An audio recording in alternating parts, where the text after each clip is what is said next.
Uber came out, they even used the Rideshare Guys channel to introduce their new features, right? It says Uber is making a big change that will impact both drivers and riders. The app has revealed new features that tackle unfair allegations, right? So Uber is cracking down on unfair driver deactivations and ratings that are caused by false allegations from customers. There is no channel that is more aggressive or outs these companies more than the Rideshare Professor channel when it comes to false allegations by customers against drivers that cost them their accounts. It's called wrongful deactivations. I have set up 2 different firms with paralegals and attorneys that fight wrongful deactivations. My 2 firms, in conjunctions with these attorneys, have brought over 2,500 cases against Uber, Lyft, and DoorDash and other companies like Spark. When they get lawsuits filed against them, multiple daily, not just one, but multiple in small claims and in arbitration, it costs them a shit load of money, right? And I think what they finally realizing, and I know that because my attorneys are negotiating with Lyft and they say, stop filing the wrongful deactivate. You're costing us a lot of money. Your client over there, Mr. Mark Potter, Torsten Kunert, is costing us a lot of money. Their exact words. So when you know you have the pressure point, you keep on pushing, right? I think you have to come from a position of power with these people. And the only way you can exert power is if you show them that we are not going to take this bullshit. We are not going to put up with all your wrongful deactivations because your riders can simply throw a driver under the bus by saying, oh, they smoked marijuana or they smoked or they smelled like alcohol. Now, Sergio does a great video, and I'm going to put it underneath, right? It's not my video, where he talks about what Uber is going to be specifically changing when it comes to these wrongful deactivations over alcohol and marijuana. Ladies and gentlemen, they have to take you off the platform because it's a massive liability, right? But where we have won every single time with Gig Rocket, and the links are below, and Activation Hero, where we have won every single time, is if the company does not have the proof that there was a test done against the driver, or the driver actually goes out and pays $140 to get a drug or alcohol test, you win all day long. They have to reinstate you. And finally, they are admitting it. Finally, they are admitting it to the point that they say, oh, we have now teamed with LabCorp and will pay. We realize that these drivers are making these false reports, right?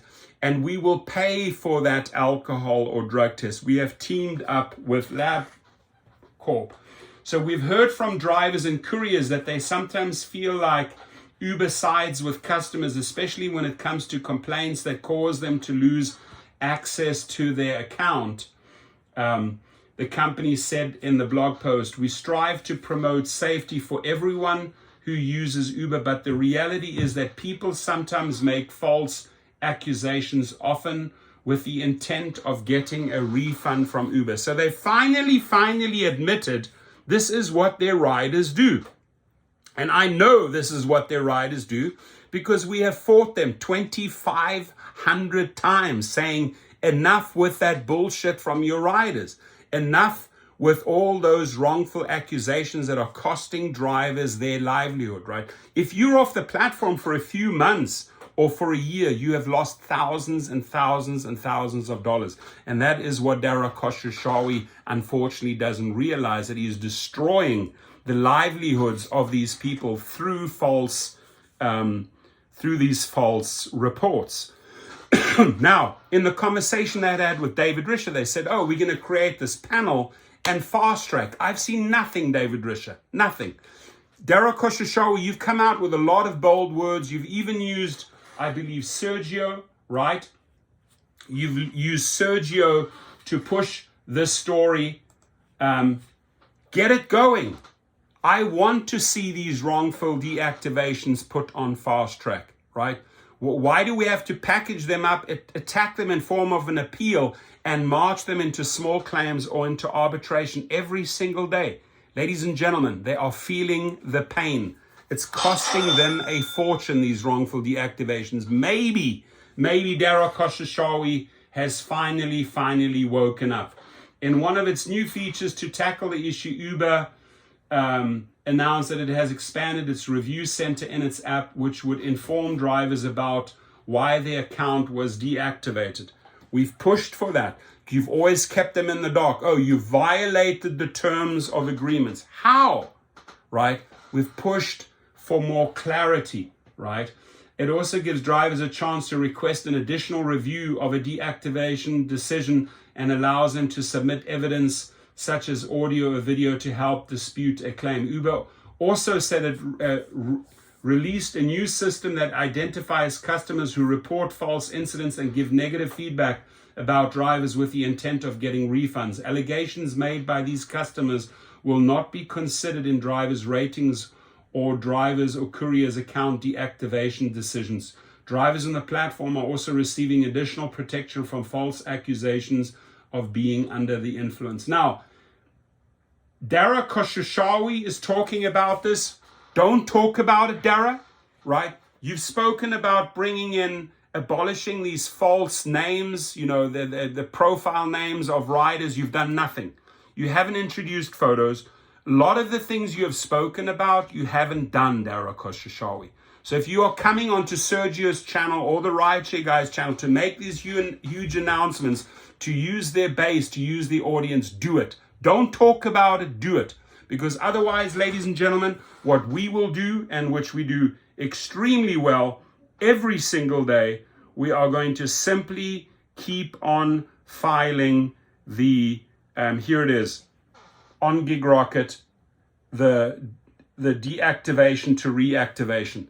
And I highly suggest, if they have kicked you off the platform, go to the link below, pay the $69, because not only are you getting the appeal, right? Who knows how long this will take? Is this another 6 or 12 months? We can't wait around for so long. David Risher spoke about that a few months ago. He's done nothing yet. Nothing. There's no fast panel. There's no fast tracking in place at Lyft. It's the same old bullshit. We have to file 10 to 15 lawsuits daily on behalf of drivers, for drivers, on behalf of drivers, to get their accounts back and to get their monies back, right? So that's what we do successfully, and it's working. And I know why it's working, because they say that they want to change it. It's costing them an absolute fortune dealing with companies like GigRocket and Activation Hero, who are filing multiple lawsuits against these gig companies every single day in different states around the country. Whether it's up to $20,000 in Texas, whether it's up to $10,000 in California, it's adding up. 10 here, 10 there, 20 there, 12 here, 6 there, 5 there, all day long, every day, 365. It adds up to a lot of money. So maybe finally, Uber and Dara Khosrowshahi are waking up. They say here, the company announced in a November 13th blog post, there it is, that's today. They say, becoming the fairest platform for flexible work. We don't even have to continue reading all the bullshit that they put into their own blog at uber.com, and they say, becoming the fairest platform for flexible work. Flexible, yes, but the fairest, you are so far from being fair. You know why? Because you do not know how to pay your drivers. You do not know how to honor and pay your drivers. So they cannot and should not ever preach about being the fairest platform. Our goal is to make Uber the best platform for flexible work in the world. After a lot of listening and reflection, we have refocused our efforts to innovate for drivers and couriers. We've made good progress, rapidly improving the quality of our app. The quality of our app is important to them, right? And that they very, very successfully brought across the quality, all these quality new features they discussed with Sergio. But what they did not discuss, Dara, which you did not discuss with Sergio, is how are you going to pay these drivers? How are you going to remunerate? How are you going to put food on the table for these drivers? How are you going to show these drivers how they can take care of their monthly rent or their mortgage? That's what I'm interested in, right? But instead here, flexible work, committed to making more headway, account deactivations, quality of app, building features, blah, blah, blah. Building features that drivers have been asking for. Really? I'll tell you what drivers have been asking for. Better pay. They are sick and tired of the bullshit fares at airports. They are sick and tired of not getting surges or bonuses. They are sick and tired of working for onesies, twosies, and threesies, Dara Koshashawi, Tony Zhu, and David Risher. These are the most real topics that you need to address. All of this other fluff that you're selling or trying to sell through other channels, it's all bullshit, right? We're not interested in how you are repackaging a feature, right? Or what, and then say, drivers have been asking for this. Drivers have been asking for a better way to present trip radar trips to them. Really? Is that what you're trying to tell us here? Because they certainly found a way to show Sergio on the Rideshare Guys channel, look how we are now presenting trip radar. Sergio, you should straight up tell Dara Koshashawi, stop that shit called trip radar. Start paying the drivers. Of course, there are many legitimate reasons why a driver could lose access to their account. We must balance access to the app with our commitment to safety and high quality. Dara Koshashawi, stop talking and start doing. Start taking care of your drivers. You know what they want. Address it today.